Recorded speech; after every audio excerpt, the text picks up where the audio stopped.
Today, I am here to talk about my experience during the Typhoon Hagupit, an experience I will never forget.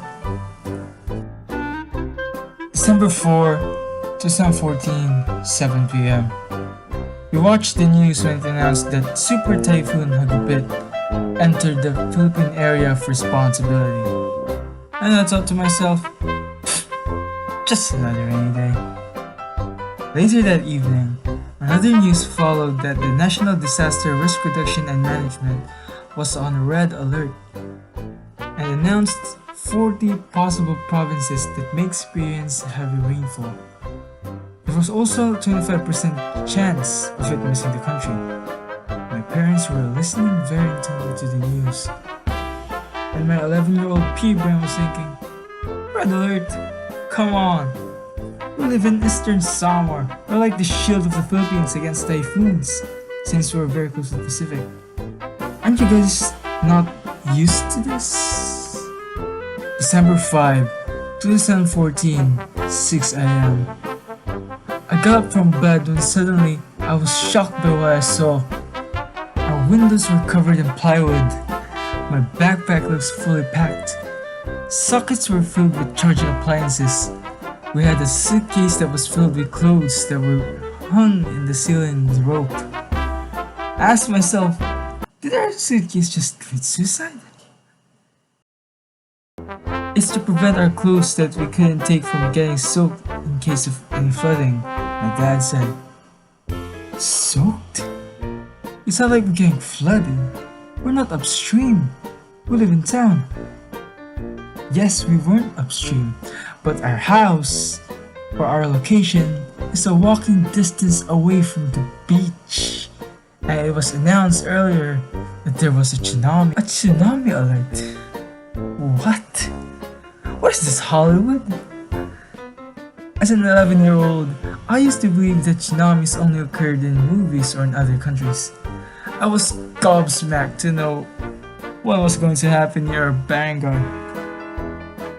And shortly after that, we evacuated to our grandma's house in an upstream barangay in Taft, where it was far from the ocean. There was only one problem though. Our backyard is a river. Believe me, even in normal rains, the water level increases to 1 to 3 feet high.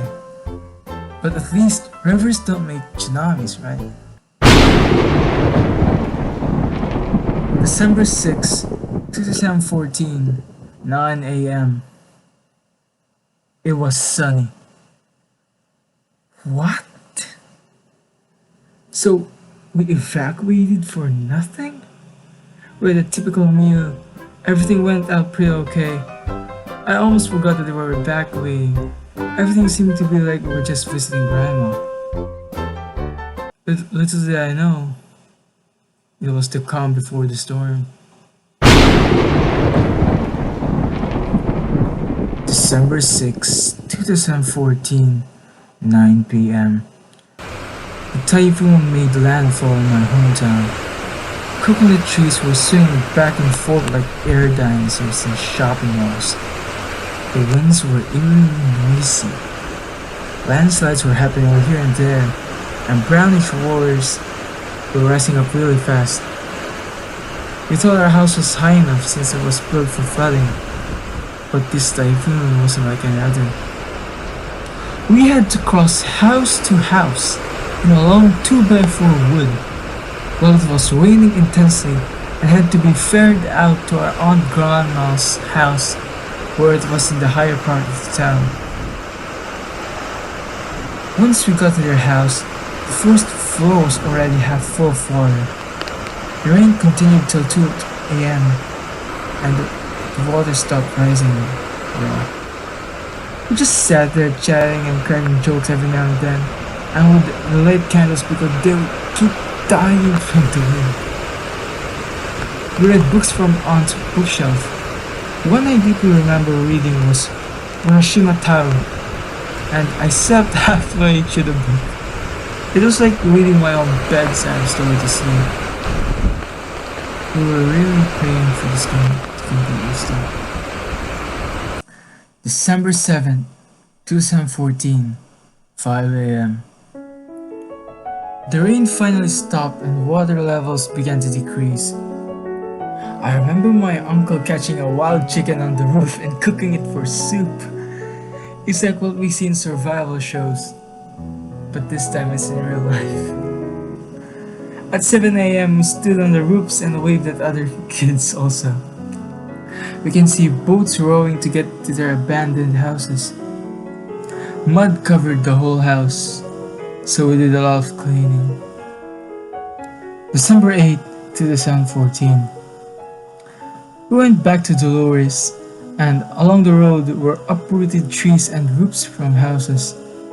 When we got home, leaves were on the wet floors, and actually, that's about it.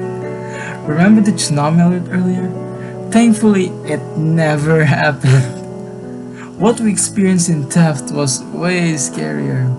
Way scarier.